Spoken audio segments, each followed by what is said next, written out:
Halo, apa kabar? Balik lagi di channel ini. Pada video kali ini saya akan membuat video tentang latihan soal untuk tes P3K tahun 2021 mengenai kemampuan manajerial. Nah, di sini saya sudah membuat sekitar 40 soal yang dapat kita bahas bersama-sama. Mungkin nanti jika ada soal yang belum berbeda dengan jawaban yang saya berikan, bisa tulis di kolom komentar, kita belajar bersama. Jadi untuk soal yang pertama, bagaimana Anda membagi tugas kepada rekan dan bawahan Anda? Yang A, saya membaginya sesuai dengan kepribadian dan sifat, saya membaginya sesuai dengan minat dan keinginan, saya membaginya sesuai dengan keahlian dan keterampilan, saya membaginya sesuai dengan minat dan kemampuan, dan saya membaginya sesuai dengan bakat. Jadi di sini kita bisa lihat jawaban yang paling tepat yaitu saya membaginya dengan keahlian dan keterampilan. Lalu lanjut soal yang kedua. Apakah Anda membuat daftar harian urgensi dan prioritas dari pekerjaan Anda? Saya mencatat untuk pertimbangan sasaran dan deadline. Saya jarang mencatat tapi terekam selalu dalam pikiran saya.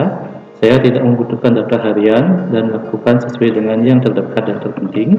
Saya selalu mencatat untuk pertimbangan pengambilan keputusan, dan saya kadang mencatatnya, kadang tidak. Jadi di sini kita bisa melihat jawaban yang paling tepat yaitu saya mencatat untuk pertimbangan sasaran dan deadline. Ingat, dalam kemampuan manajerial kita harus mencatat atau membuat daftar harian untuk urgensi dan prioritas dari pekerjaan. Lalu soal yang selanjutnya, apakah Anda sebagai seorang pemimpin mendelegasikan tugas kepada staf Anda?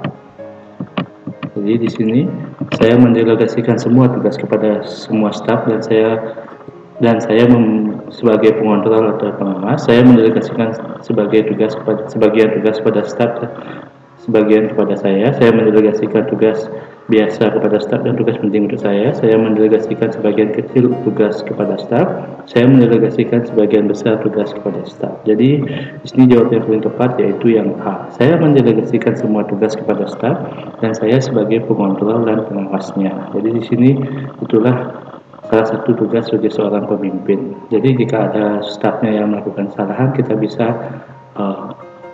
perbaiki dengan kontrol dan pengawasan yang baik. Lalu soal selanjutnya, seberapa seringkah Anda berusaha dengan aktif untuk mencegah gangguan, tamu, rapat, atau telepon yang biasanya sering mengacaukan hari kerja Anda? Nah, yang A, saya tidak merasa terganggu dengan itu. Yang B, saya selalu menyortir seberapa penting hal tersebut terlebih dahulu. Yang C, saya selalu menolak dan menjauhi hal tersebut agar pekerjaan selesai dengan baik. Yang D, tergantung situasi apakah dipenuhi atau tidak. Yang E, saya merasa terganggu dengan hal itu. Jadi jika ada telepon, tamu itu sebagai api untuk mencegah gangguan-gangguannya. Jadi jawaban yang tepat yaitu yang B.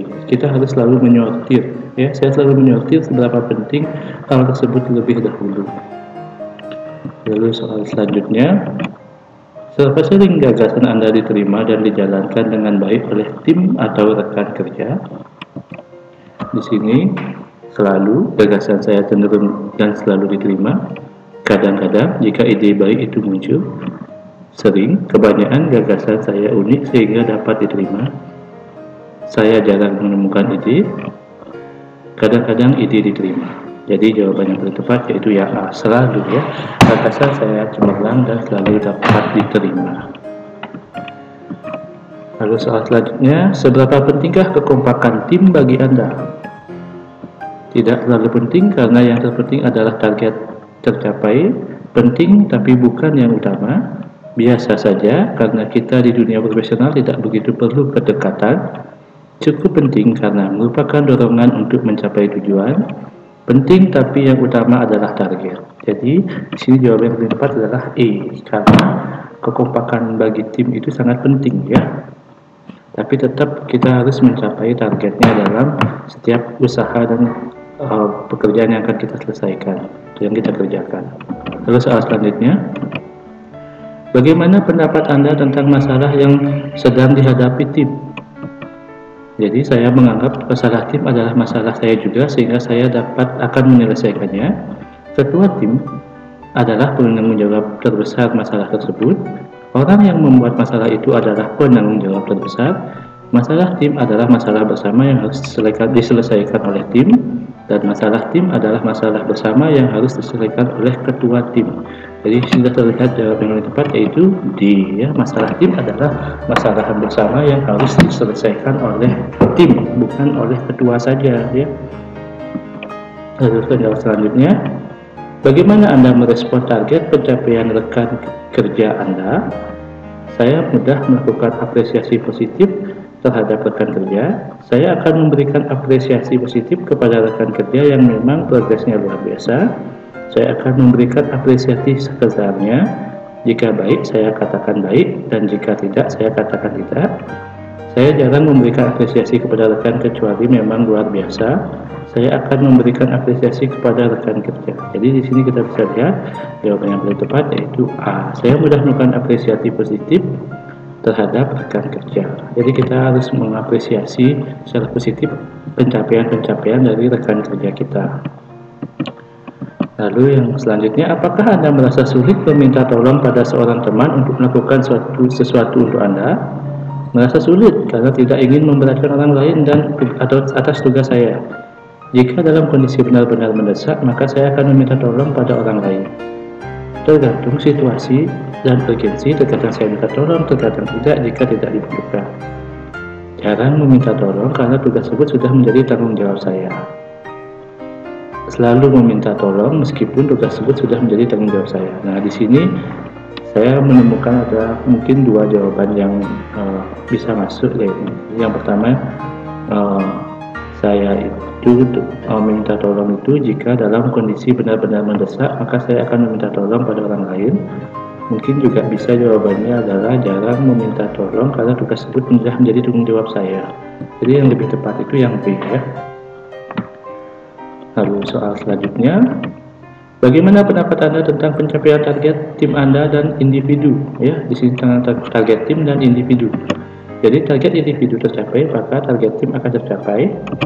Target tim utama meskipun target individu tidak tercapai. Sebisa mungkin kedua target tercapai meskipun tidak bisa mencapai 100%. Mencapai target tim dulu, lalu selesaikan target individu. Hanya mendahulukan target tim jika waktu cukup, baru mengerjakan target individu. Jadi di sini kita bisa melihat sebenarnya target tim dan target individu harus seimbang, ya. Jadi jawaban yang tepat itu di mencapai target tim dahulu lalu menyelesaikan target individu, ya. Jadi keduanya harus selesai, kalau bisa 100% semuanya. Terus soal selanjutnya, apakah Anda bersikeras agar orang lain melakukan pembagian tugas secara adil? Tergantung hal tersebut dapat toleransi atau tidak. Jelas, karena keadilan adalah utama dan mutlak. Tidak masalah jika kedua pihak puas walaupun bukan dalam posisi yang adil. Tidak masalah walaupun tidak adil, proporsinya cukup dan dapat berjalan dengan baik. Jelas, karena keadilan adalah yang utama. Jadi apakah Anda bersikeras agar orang lain melakukan pembagian tugas secara adil? Jadi jawaban yang tepat adalah jelas, ya, karena keadilan adalah utama dan mutlak, ya. Jadi soal selanjutnya, apa yang Anda lakukan dalam sebuah diskusi dengan sekelompok kecil teman-teman Anda sekantor? Saya selalu aktif berpendapat dan mengarahkan teman-teman untuk aktif juga. Jika perlu bicara, maka saya ungkapkan. Jika tidak, maka saya cukup mendengar. Saya menjadi pengamat sejenak, kemudian aktif berpendapat. Saya lebih banyak diam dan berbicara sekedarnya. Saya aktif berpendapat dan mengarahkan teman-teman untuk mengikuti pendapat saya. Jadi di sini jawaban yang paling tepat pasti adalah A, ya. Karena dalam diskusi kita harus selalu aktif berpendapat dan mengarahkan teman-teman kita juga untuk ikut aktif. Untuk soal selanjutnya, apakah Anda menunjukkan inisiatif dan berusaha untuk mencapai prestasi kerja? Saya selalu menunjukkan inisiatif dalam bekerja. Terkadang jika saya terpikirkan ide, maka saya akan berinisiatif melakukan sesuatu. Tergantung keadaan dan kondisi saya. Saya tidak pernah berinisiatif, tetapi selalu mengerjakan tugas dengan baik. Saya terkadang inisiatif jika diperlukan. Jadi dalam menunjukkan inisiatif, tentu jawaban yang paling tepat adalah A ya. Saya selalu menunjukkan inisiatif dalam bekerja. Soal selanjutnya, untuk mencapai tujuan kelompok, yang telah ditetapkan, saya tidak mempermasalahkan apakah orang lain mau bekerja dengan baik atau tidak, mendorong orang lain untuk bekerja dengan baik jika situasi memungkinkan, mendorong orang lain bekerja dengan baik jika diperlukan, menstimulasi orang lain untuk mau bekerja dengan baik, mengajak orang lain bersama-sama untuk bekerja dengan baik. Jadi di sini kita untuk mencapai tujuan kelompok yang telah ditetapkan, maka yang harus saya lakukan adalah ya menstimulasi orang lain untuk mau bekerja dengan baik ya. Soal selanjutnya, dengan dana terbatas, Anda diminta oleh atasan untuk mengadakan kegiatan di kantor. Beberapa pendahulu Anda tidak terlalu sukses melaksanakan kegiatan tersebut karena adanya tight budget policy.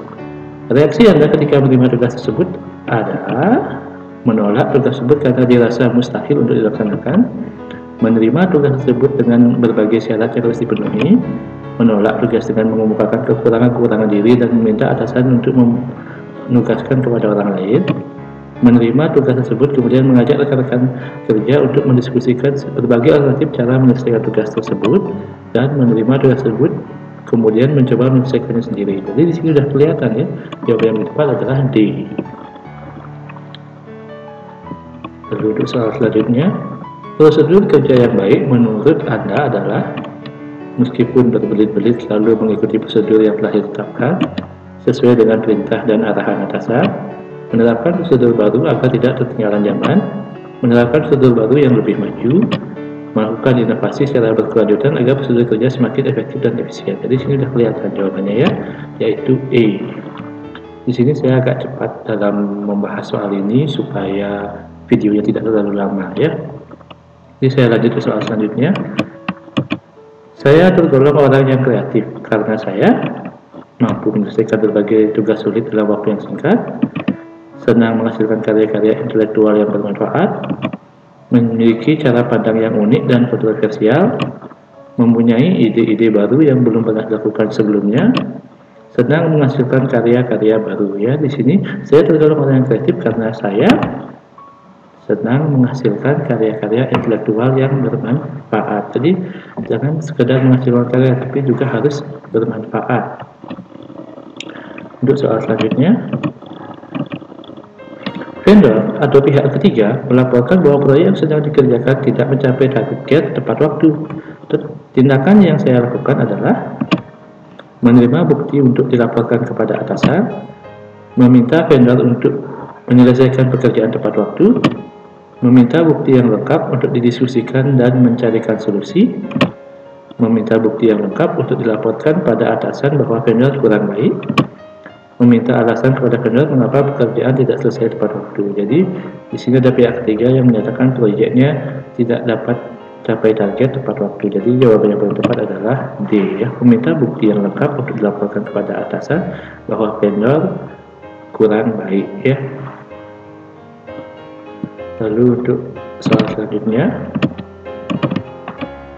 Anda adalah karyawan yang memiliki kompetensi di bidang pemasaran dan dipercaya untuk memimpin tim yang kurang produktif. Usia mereka jauh lebih tua daripada Anda.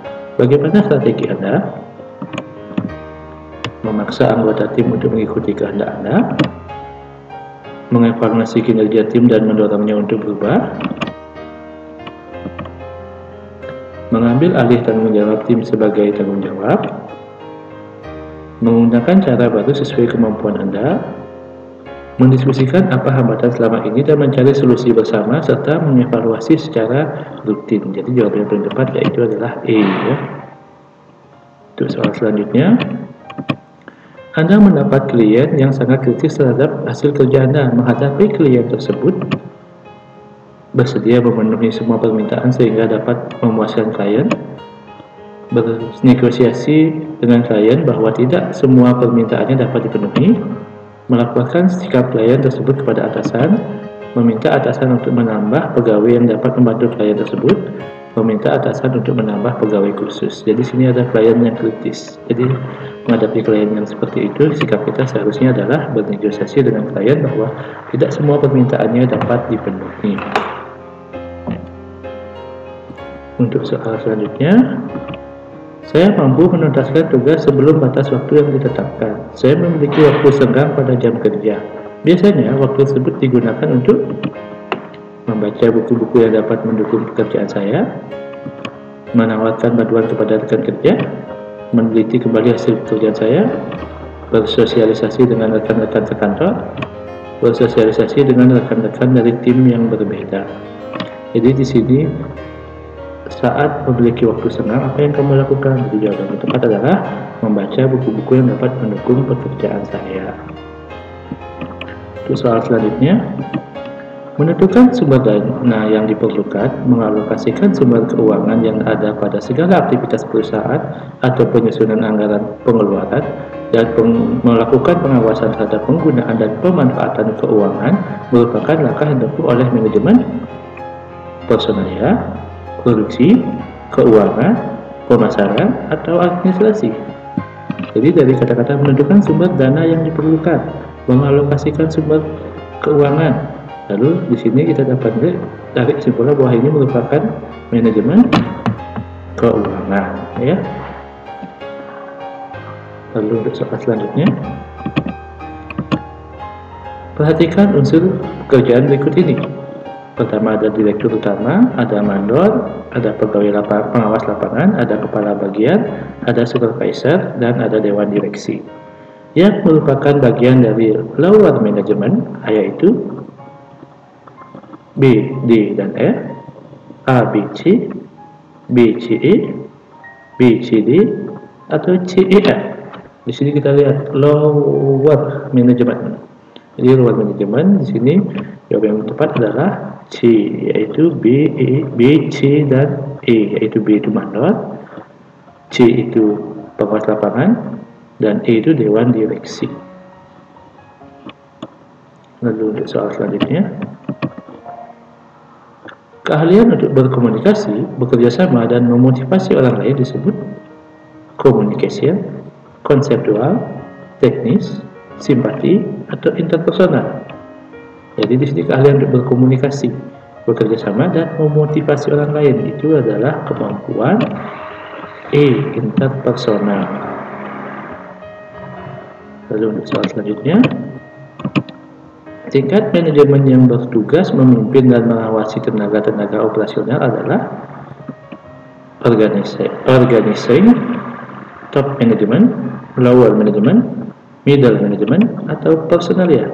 Ya, di sini tingkat manajemen yang bertugas memimpin dan mengawasi. Berarti yang tepat adalah lower management.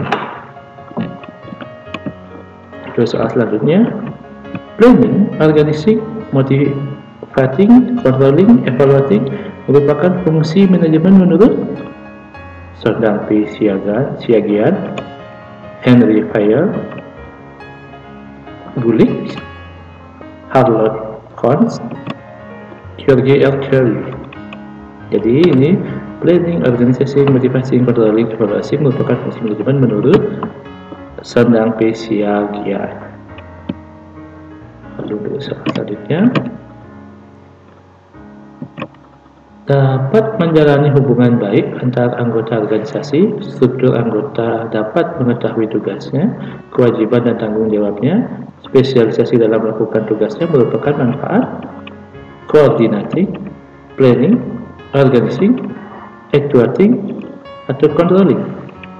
Jadi dapat menjalin hubungan baik pertama. Lalu struktur anggota dapat mengetahui tugas, kewajiban, dan tanggung jawabnya. Jadi itu merupakan manfaat dari organizing. Terus soal selanjutnya, jabatan direktur utama dalam perusahaan termasuk dalam tingkatan semua level manajemen, dewan komisaris, manajemen menengah, manajemen puncak, atau manajemen tingkat bawah. Di sini direktur utama. Jadi itu merupakan tingkatan manajemen puncak. Lalu untuk soal selanjutnya, Pak Budianto adalah seorang manajer personalia di suatu perusahaan swasta di Jakarta. Ia merencanakan penerimaan pegawai baru. Untuk itu, ia melakukan berbagai aktivitas mulai dari menentukan panitia, menetapkan tugas dan tanggung jawab masing-masing individu, serta pendelegasian wewenang kepada bawahan. Kegiatan berbagai aktivitas yang dilakukan tersebut sesuai dengan fungsi manajemen, yaitu actuating, forecasting, planning, controlling, atau organizing. Di sini seorang manajer personalia, ya, dia merencanakan menerima karyawan baru, jadi itu merupakan aktivitas organizing. Lalu untuk soal selanjutnya, istilah manajemen berasal dari manage, yang berasal dari bahasa yaitu Italia managio, Latin managio, Inggris management, Italia managgiare, atau Sanskerta managio. Jadi di sini istilah manajemen berasal dari manage, yang artinya yang berasal dari bahasa Italia yaitu managio. Lalu untuk soal selanjutnya, apa yang dimaksud dengan manajemen? Ilmu perencanaan, pengaturan, dan pelaksanaan hubungan antara manusia dengan organisasi, ilmu dan seni tentang penggunaan sumber daya yang terbatas untuk pemenuhan kebutuhan manusia yang tidak terbatas, ilmu untuk mendapatkan hasil kerja yang maksimal dalam rangka pemenuhan kebutuhan organisasi untuk mencapai tujuan, misi, dan visi perusahaan, ilmu dan seni dalam memimpin orang atau SDM, ilmu dan seni tentang upaya memanfaatkan semua sumber daya yang dimiliki untuk mencapai tujuannya secara efektif dan efisien. Jadi di sini yang dimaksud dengan manajemen itu ialah ilmu dan seni tentang upaya untuk memanfaatkan semua sumber daya yang dimiliki untuk mencapai tujuan secara efektif dan efisien. Lalu untuk soal selanjutnya, salah satu tugas dari manajemen puncak adalah, di sini tadi sudah ada di soal sebelumnya mengenai siapa itu manajemen yang berada di manajemen puncak, bertanggung jawab pada lower manajemen, menetapkan kebijakan operasional, melakukan semua pekerjaan tingkat operasional, mengawasi pada pekerjaan, atau bertanggung jawab pada middle management. Jadi di sini tugas dari manajemen puncak adalah menetapkan kebijakan operasional. Lalu untuk soal selanjutnya, keterampilan yang harus dimiliki oleh seorang manajer adalah perencanaan, organisasi, dan evaluasi, formal, informal, dan teknis, konseptual, formal, dan teknis, formal, teknis, dan manajerial, konseptual, kemanusiaan, dan teknis. Jadi keterampilan yang harus dimiliki oleh seorang manajer adalah konseptual, kemanusiaan, dan teknis. Jadi untuk soal selanjutnya, kemampuan manajerial, yaitu Ibu SD mempunyai kemampuan dalam merencanakan bentuk kemasan tiap produk. Hal tersebut mengakibatkan tampilan produk yang dihasilkan sangat menarik, sehingga meningkatkan omset penjualan. Berdasarkan uraian tersebut, Ibu SD adalah orang yang tepat dalam melakukan kegiatan manajemen di bidang perkantoran, operasional produksi, personalia, keuangan, atau pemasaran. Di sini Bu Esti berhasil membuat kemasan yang menarik sehingga meningkatkan omset penjualan. Jadi itu kegiatan manajemen di bidang operasional atau produksi. Karena dia mampu menghasilkan kemasan, ya. Lalu soal selanjutnya, prinsip the right of man on the right place yang digunakan dalam menetapkan seorang untuk menempati suatu jabatan dalam organisasi merupakan pelaksanaan dari fungsi controlling, planning, organizing, actuating. Di sini tindakan untuk actuating itu tindakan untuk mengusahakan agar semua kelompok berusaha untuk mencapai sasaran sesuai yang diinginkan, atau motivating. Jadi di sini the right man on the right place itu fungsi dari organizing, ya. Lalu untuk soal selanjutnya, perhatikan fungsi-fungsi manajemen di bawah ini.